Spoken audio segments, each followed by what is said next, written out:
So what's driving this slowdown in mill activity and in mill wood purchases at pulp mills across the country? Customers are purchasing fewer goods given high prices and inflation. And also, many businesses had increased inventories after the pandemic to hedge against uncertain supply chains. Now these businesses are reducing inventories as they don't need to keep as much inventory because supply chains are running much more smoothly, and in addition, some of the demand for their products is down. So they're actually working through inventory rather than continuing to purchase at high levels as they were after the pandemic. We've been getting questions from clients about pulp markets as pulp mills across the country have cut back production and wood purchases. And in this edition of the Market Minute, we're going to discuss recent mill activity, production trends, as well as mill capital investment activities. I caught up with Stephen Wright, who's the product manager of the Forest Wood Fiber Review, to discuss what he's hearing from pulp mills in the U.S. South. And according to Stephen, mills are running at reduced rates prior to spring outage season, and many took extended downtime due to market conditions. And the mills that have started back up, they do continue to run well below capacity.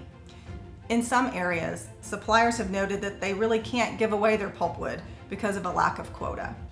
One timberland owner in Georgia even noted, markets have taken a tumble, with mills slowing production. Thinning is becoming almost a silvicultural treatment.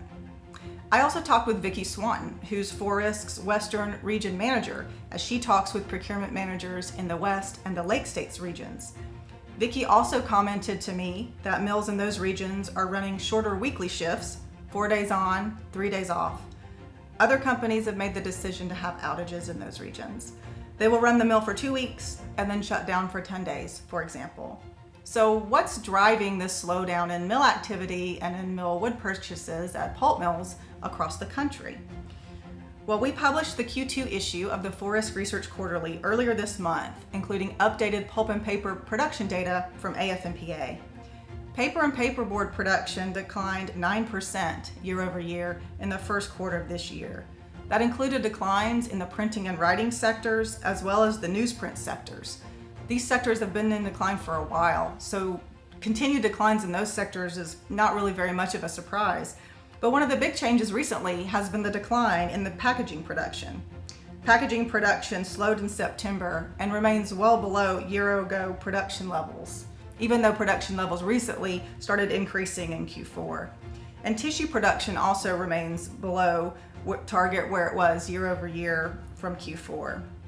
The packaging decline is particularly impactful as packaging makes up 75% of the pulp and paper sector in the U.S.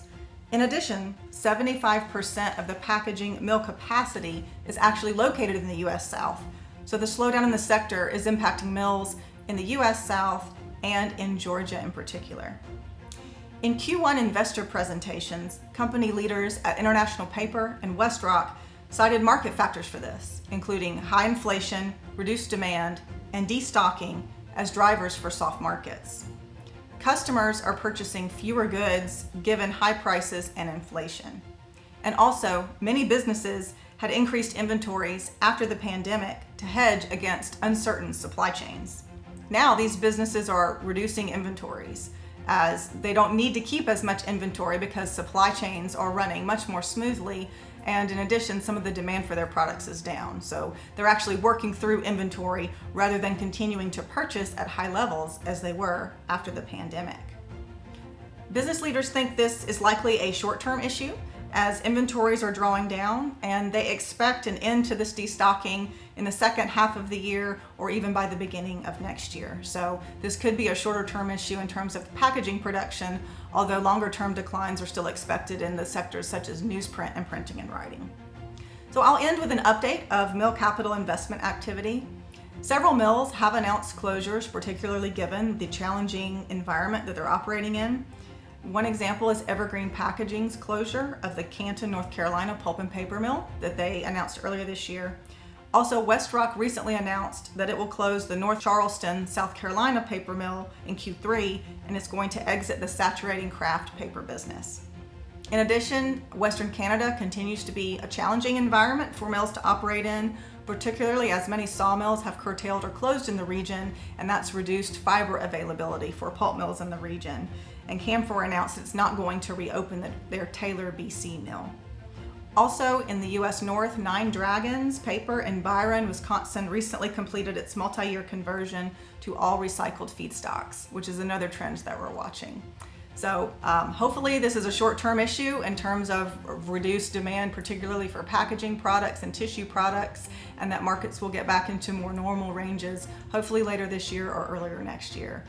Again, thanks so much for joining me. I'm Amanda Lang with Forest Consulting. For more information from Forest, please check out our website, www.forrisk.com, or you can also contact me, Amanda Lang, and my information is also on our website if you'd like to get in contact with me. Thank you so much.